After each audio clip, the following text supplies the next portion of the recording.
If you know, what was the most referenced verse in the Bible? We're connecting everything together. It's like, that's a little too much connection. It's insanity making. We may be driving ourselves mad with the interconnectivity online.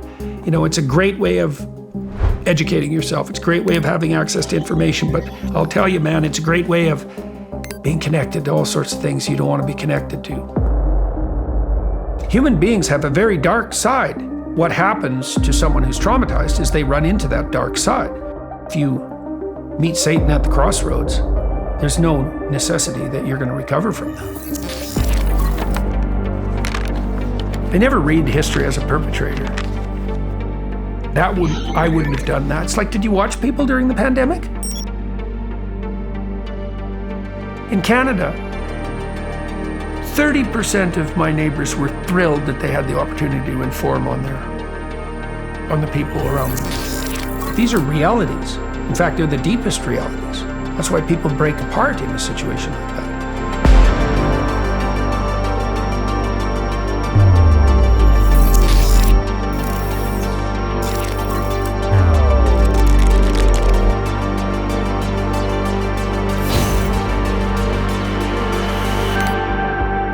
Why did you invite me onto this podcast?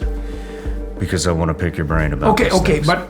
But obviously part of the reason is because you've observed the effects or the consequences of what I'm doing. I think this is, of course, because clearly they don't agree with what he has to say, so they're showing it.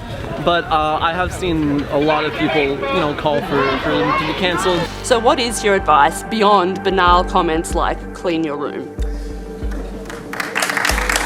Consequence of a collusion between the banks and the government that was extrajudicial, that was recently deemed unconstitutional. Okay, what do you think those consequences or effects are? I think they're making people think.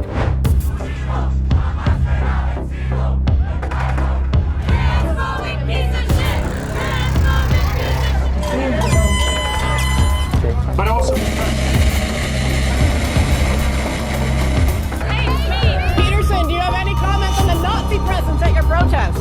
Yeah, I don't like Nazis. There's really nothing that can provide abundance and security like the truth.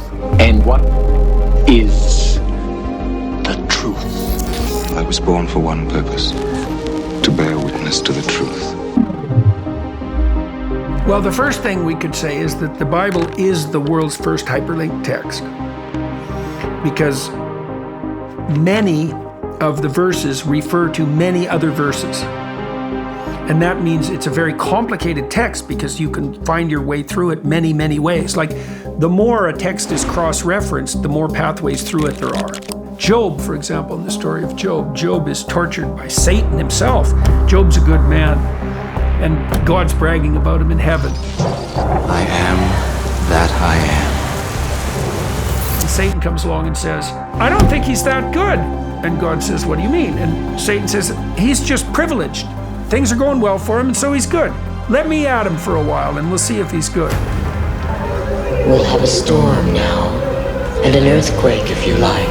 Enterprises collapse, his servants all die, his wealth is demolished. He ends up extremely ill with a disfiguring disease. He's sitting in the ashes. His wife tells him that all that's left for him is to shake his fist at God and die.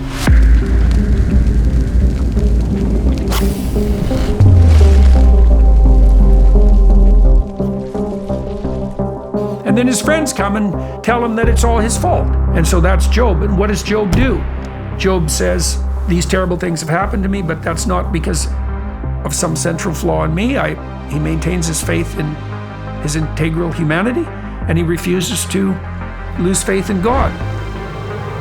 Job's insistence is, no matter what happens to you, you're called upon to maintain faith and move forward. It's a very rare person who becomes good without running into Satan at the crossroads. Mm-hmm. You're not serious enough before then. A question that you despise is, do you believe in God? Mm-hmm. The way we conceptualize belief in the modern world is shallow. To believe in God is to commit your life. That's what the belief is. It isn't the statement, I believe in God. So with all your studies that you've done in the Bible, You've studied it for so long. Do you believe in it?